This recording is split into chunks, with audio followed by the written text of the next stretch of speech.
Urgent question, Mr. Chris Bryant. Mr. Speaker, will the Leader of the House make a statement on short money and the policy development grant? Policy development. Thank you, Mr. Speaker. Well, constitutional reform. Constitutional reform, including policy development grant, Mr. Speaker. Mr. Speaker, as the Shadow Leader of the House will already know, the Electoral Commission has been undertaking consultations on changes to the policy development grant, and there have been informal discussions about parallel changes to short money between political parties as well.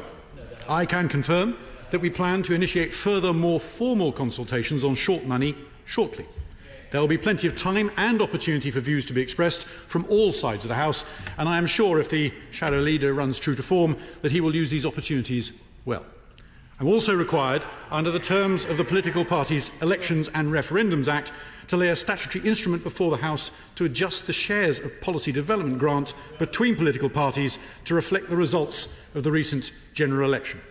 This statutory instrument is nearly ready and will be laid soon, and will, I am sure, then be scrutinised and debated carefully by the House, if they wish, in the usual way.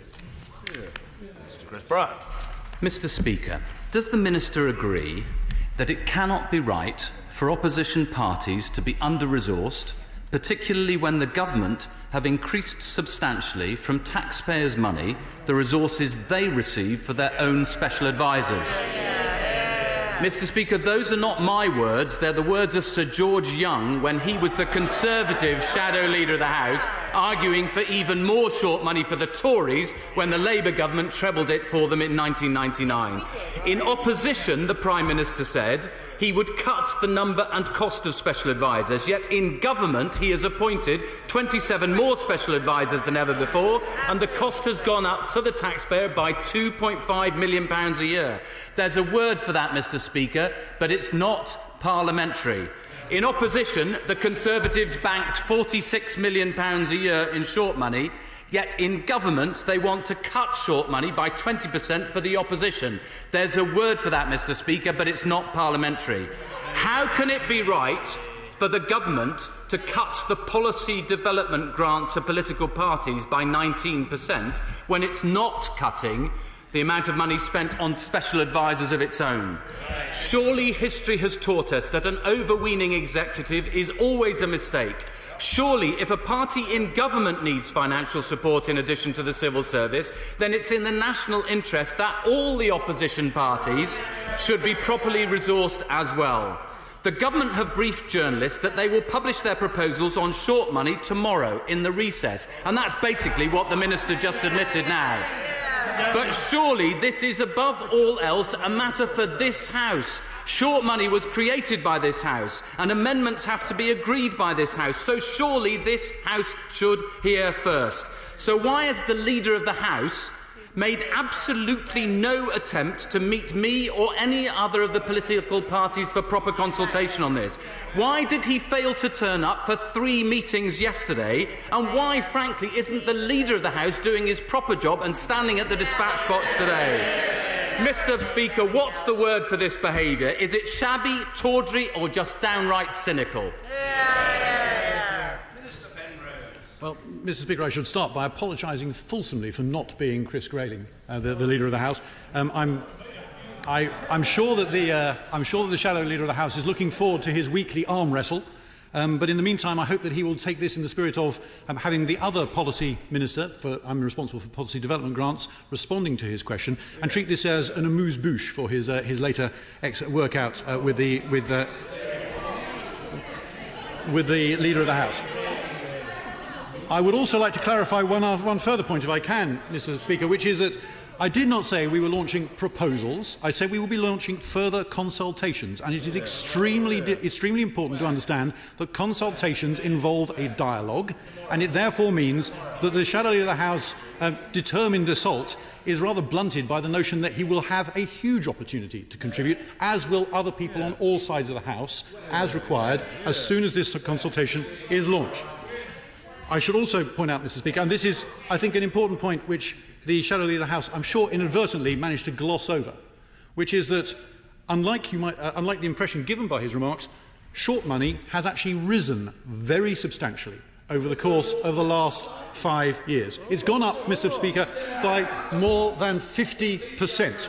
It is more than 50% higher than it used to be, and if we make no changes, Mr. Speaker, over the course of the next few years, it will continue to rise still further. Mr. Speaker, the population, the voters who have had 5 years or more of having to tighten their belts to deal with the Order.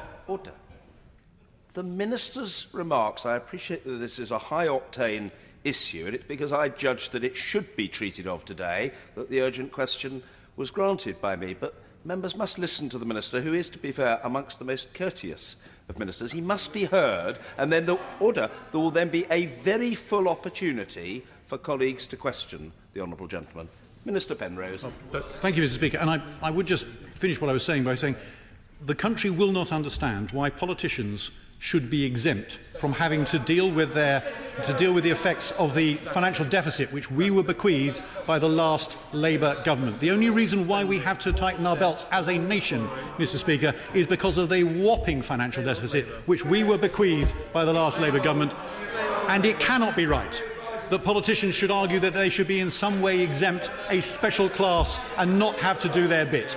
Money has gone up by 50% so far. It will continue to rise if we do nothing. I think that the country will expect us, as politicians, to set an example and to do our bit. Mr. Bernard Jenkins. Thank you, Mr. Speaker. I have great sympathy for my honourable friend, the Minister, who has been sent here to be shouted at by the honourable gentleman for Rhondda, because I doubt he is the author of this policy or that he has responsibility for determining the outcome. But it is quite clear from these exchanges that the government has, if the policy is as reasonable as he insists, then the government have handled this matter in a clumsy manner that the opposition feels unconsulted. Or is it that there is an agenda behind this change which is rather more political in its intent? And can I inform the House that my committee has already had correspondence from another Conservative Select Committee chair expressing concern about this. We're looking into this matter and we are going to inquire into this matter because I think all sides of this should have a fair hearing so these matters can be agreed by consensus.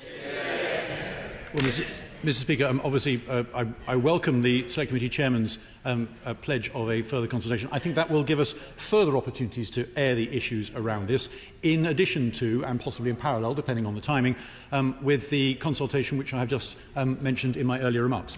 Mr. Patrick Grady. Thank you, Mr. Speaker, and I declare an interest as the National Secretary of the Scottish National Party. I echo the points on short money. Government is growing, special advisers are growing, the House of Lords is growing, but our ability to hold the government to account is being stripped back. One rule for Tory cronies, one rule for everyone else. But on the policy development grant, this is also a very serious issue for the headquarters, especially of smaller parties, and especially at the prospect of a cut in the middle of devolved election campaigns. So will he take on board the Electoral Commission's recommendations in this area, and what opportunities will there be for further consultation and cross-party negotiation on both of these issues? Well, Mr. Speaker, the honourable gentleman is absolutely right that the policy development grant has a slightly different mechanism. It has to be dealt with through a statutory instrument rather than through a resolution, another kind of resolution of the House. The statutory instrument will be laid as soon as it's ready, whereupon the honourable gentleman and anybody else will have an opportunity to debate it. And he's also right to say that the Electoral Commission has been consulting very carefully and making recommendations as to what the revised shares should be to reflect the results of the last general election. So I look forward to his comments at that point. Mr. Philip Hollowbone. May I make 2 points, Mr. Speaker, on behalf of my constituents? The first is, I absolutely agree with the Shadow Leader of the House that the growth in the number of special advisers has got completely out of hand. And if the government wants sensible policy advice, it should be speaking to its backbenchers. After all, we're the ones who are in touch with our electorate. The second point I wish to make is there should be some mechanism for measuring the effectiveness of the opposition, because from where I'm sitting, it would seem to me that pro rata, the Scottish National Party offer a far more effective opposition than the present Labour Party. Well, Mr. Speaker, The Shadow Leader of the House delights in... He has a standard format about there's a word for that, there's a word for that. He's used the rhetorical device on several previous occasions, I've noticed. But one of the words he hasn't used is shambles, which I think is perhaps what my honourable friend is suggesting about their performance on one or two issues at least. On the point about the cost of SPADs, I can happily confirm, Mr. Speaker, that the cost of SPADs has started to fall since the last general election, and that is tremendously important, I think, as part of the answer.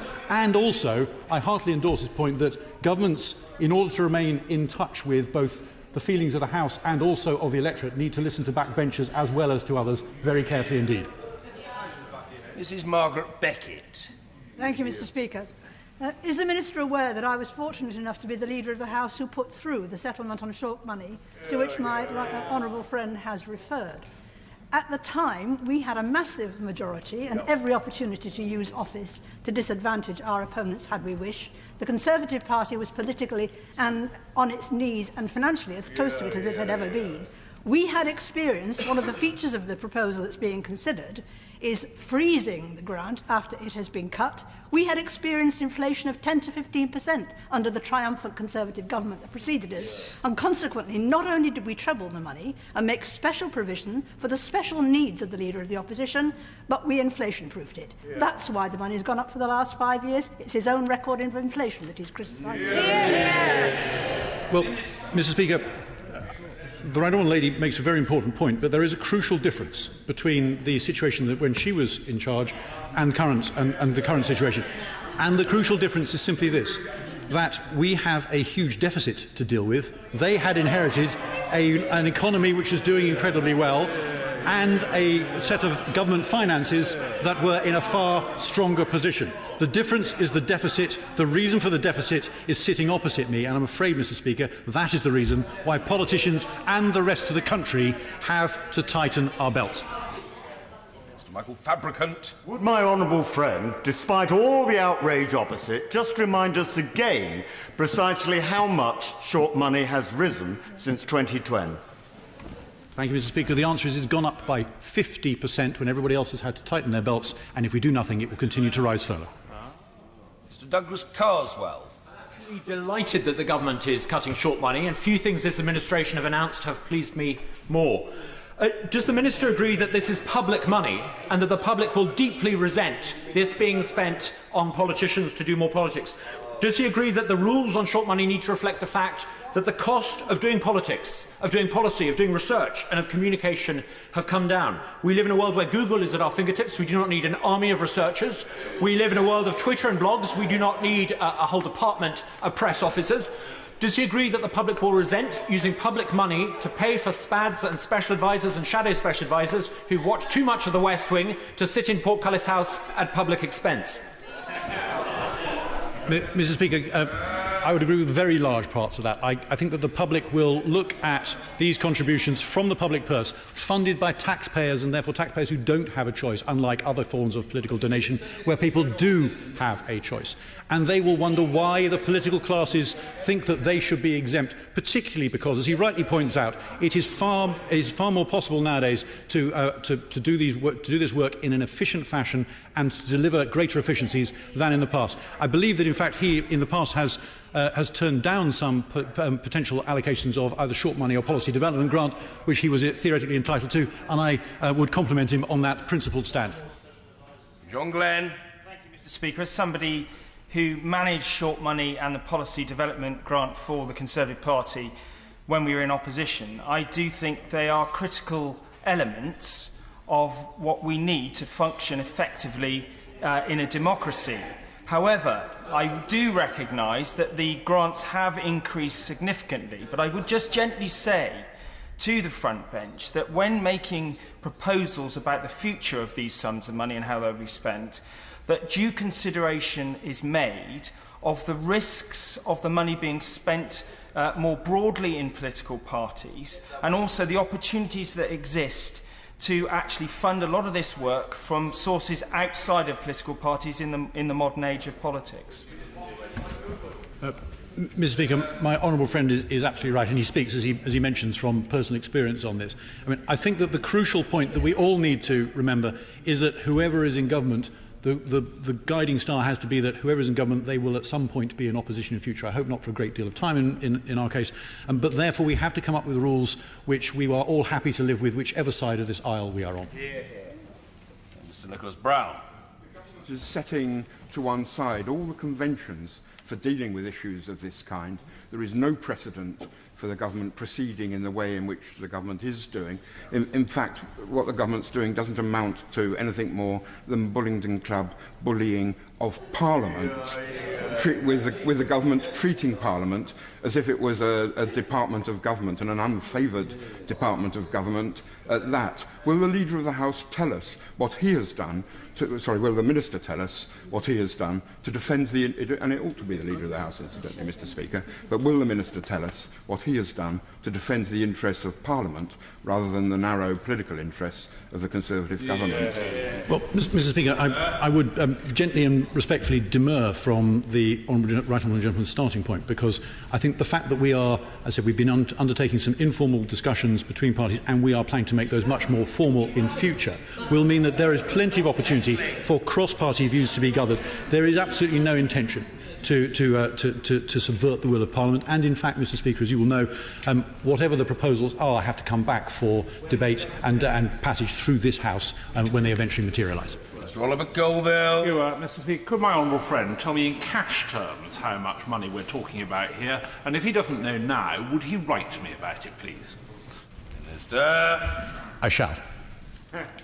Mr. Nigel Dodds. Thank you, Mr. Speaker. Can the Minister reassure me that all the parties in this House will be fully involved at every stage in all the consultations? And will he bear in mind that a flat cut in these, in both short money and policy development grant money, has a disproportionate effect on smaller parties, particularly regional parties? So these are important matters in allowing us to function properly. Mr. Speaker, I can give the honourable gentleman exactly that reassurance, and we will be making sure that all political parties are involved in the consultation that we're doing. Gisela Stewart. If this is about responding to the deficit, and therefore the cuts are meant to be justified, could the Minister explain how it is then justified that the number of SPADs has gone up from 79 to 95 and an extra cost of over £2 million? Mr. Speaker, as I mentioned earlier on, the cost of SPADs has started to fall in the current Parliament. And it is also important to remember, Mr. Speaker, that the total amount of short money and policy development grant, if you add it all together, comes to dramatically more than the cost of, for example, SPADs or anything like that. Mr. Tom Brake. This government and the party opposite have form when it comes to rigging the electoral playing field. The party opposite may have broken the law by spending above the legal limit in by-elections. They're ramming through one-sided changes to the funding of political parties whilst leaving in place their ability to raise huge sums from hedge fund managers. And now they intend slashing short money, which ensures opposition parties can hold government to account. Can the Minister guarantee that these cuts will not be the final chapter in our transition from a multi-party state to a one-party state Robert Mugabe would be at home in? Mr. Speaker, I don't know where to start in trying to rebut some of the absurd assumptions in that question. I think the short answer is, to all of them, no. Liz McInnes. Speaker, these proposals come on the back of the government's attack on Labour's funding via the trade union bill. It's clearly part of a partisan move to hit the opposition, to give the government an unfair advantage, whilst leaving their own funding base of big donors untouched. Can the Minister confirm that this government is now in favour of rigging the rules to suit themselves? Minister. Mr. Speaker, the honourable lady will be unsurprised to hear that I disagree strongly with almost every word of her question. And I'm very happy to confirm that I and my right honourable friend, Minister in the Department for Business Innovation Skills, are going to an evidence session with the House of Lords Select Committee on the Trade Union Bill later on today, where perhaps we'll have an opportunity to debate this in even greater depth. Mr. David Winnick. Name, of course, is after the Leader of the House at the time, Edward Short, when in government he provided money for the opposition parties, particularly the Tories. And is he now aware that what he has announced will be seen, despite all his denials, as sheer spite against the opposition party, particularly the main opposition party. The government should be thoroughly ashamed of taking such a measure together with other measures in order to introduce what was rightly said towards a one-party state. Minister. Mr. Speaker, I'm terribly sorry to disagree with such a senior and experienced member of the House, but I must just remind him and others here that the public at large have had several years of belt tightening. They have had to deal with the effects of the deficit. They have all had to contribute to trying to close the yawning financial gap that we were bequeathed by the previous government, and therefore they will just not understand. They will judge politicians and the political classes as they see them extremely harshly if we are not willing to do our bit and make this all work as well. Mr. Barry Sherman. Mr. Speaker, can I just say to the Minister that there's a great sense of fairness in the British public at large, and a much better sense of fairness with some of his backbenchers. And when he's talking to them about belt tightening, it doesn't wash very well when they look at the gala of fundraisers that the Conservative Party is holding at the moment. And isn't it a fact that if this came to this House of Commons for a vote, I would warn him that reasonable people who value democracy and a healthy opposition in this place would not give him a majority. Well, Mr. Speaker, these measures all will, in due course, come to this House for a vote, and quite rightly so. They will be subject to proper democratic scrutiny in due course. So he will have his opportunity, and he will have his opportunity to try and persuade others of his point of view. But I would again just draw a crucial distinction between the provision of public money funded by taxpayers who do not have a choice about whether or not the money goes to political parties and how it works, and voluntary political donations made by whoever it may be, individuals or indeed trade unions, which then in the end people have a choice about or should have a choice about, and that is a crucial distinction between those two sources. Jonathan Edwards. Mr. Speaker, short money and the policy development grant is vital for parties such as mine in developing ideas and policies, the vital ingredients of any functioning democracy. If the UK government is serious about cutting the costs of politics, why does it not reduce the membership of the over-bloated other House?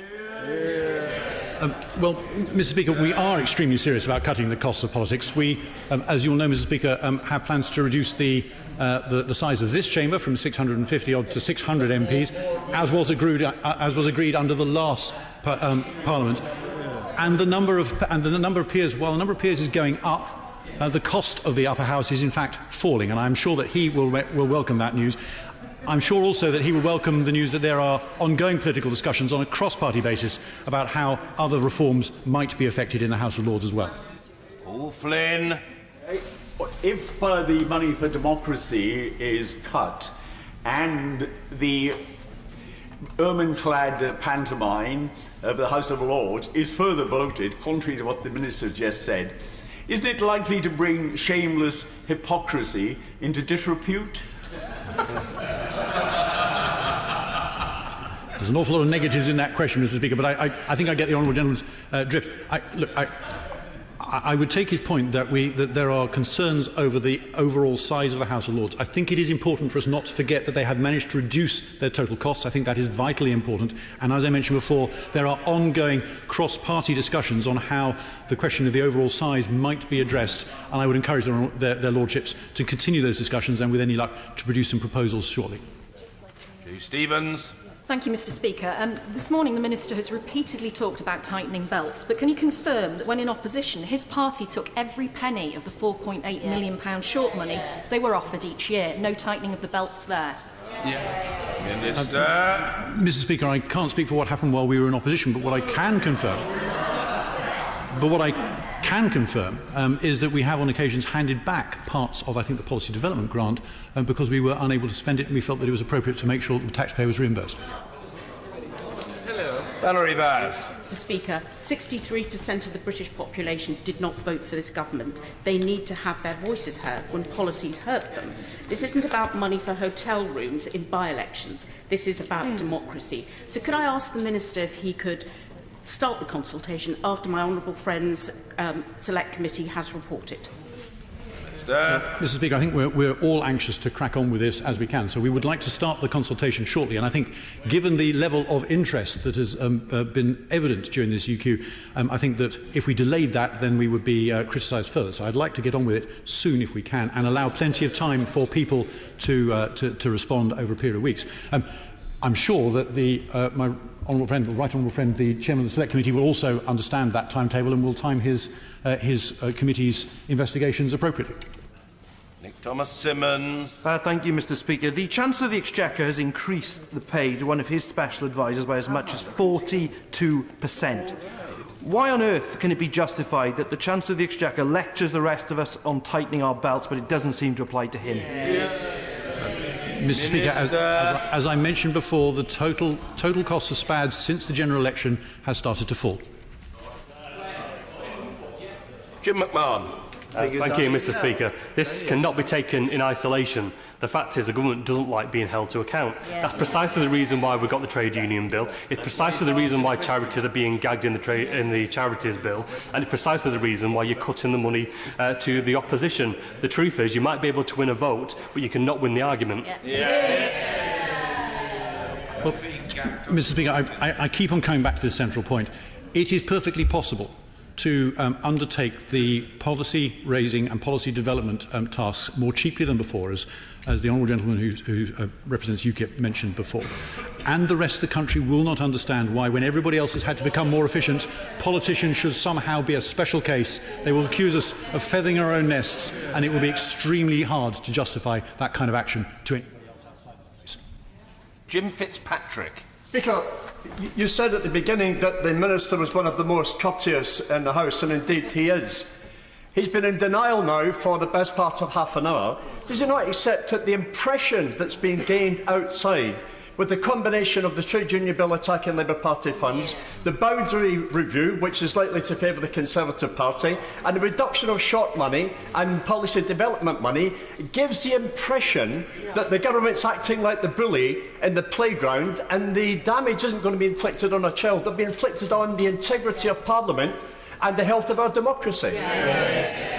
Well, Mr. Speaker, I'm glad the honourable gentleman mentioned the boundary review, because I think it is important that we all sign up to the principle that everybody's vote, right the way across the country, no matter which constituency they may be in, should weigh the same. And it cannot be right to have a system which in the past has meant that members of Parliament from some political parties were elected with many, many fewer people in their constituency than others.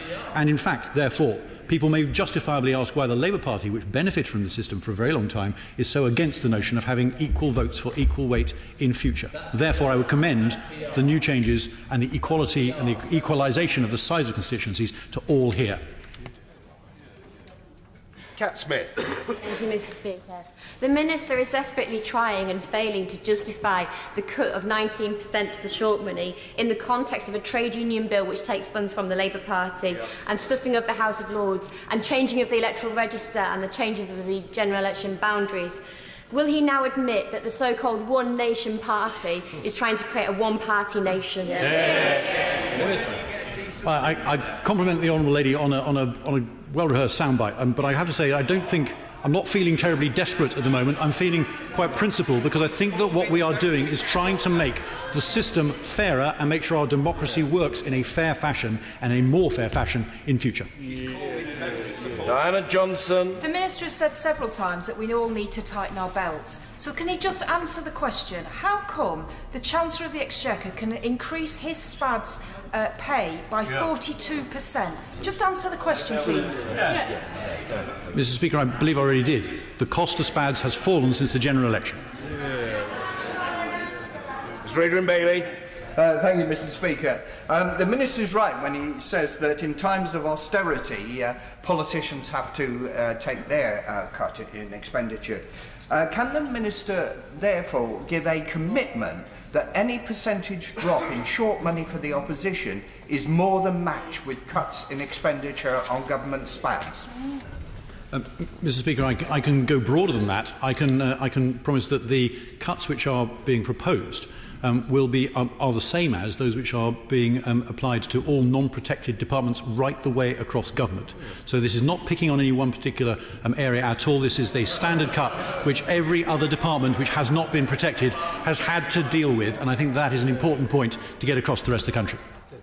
Sir Jonathan Reynolds. Thank you, Mr. Speaker. Minister, the number of government political advisers is up to nearly 100. The number of political advisers on the highest pay grade is up 150%. The Prime Minister's reportable salaries have increased by 51%. The Chancellor's reportable political salaries have increased by 277%. When you told us just minutes ago that the government was tightening its belt on its political budget, did you deliberately mislead the House? Yeah.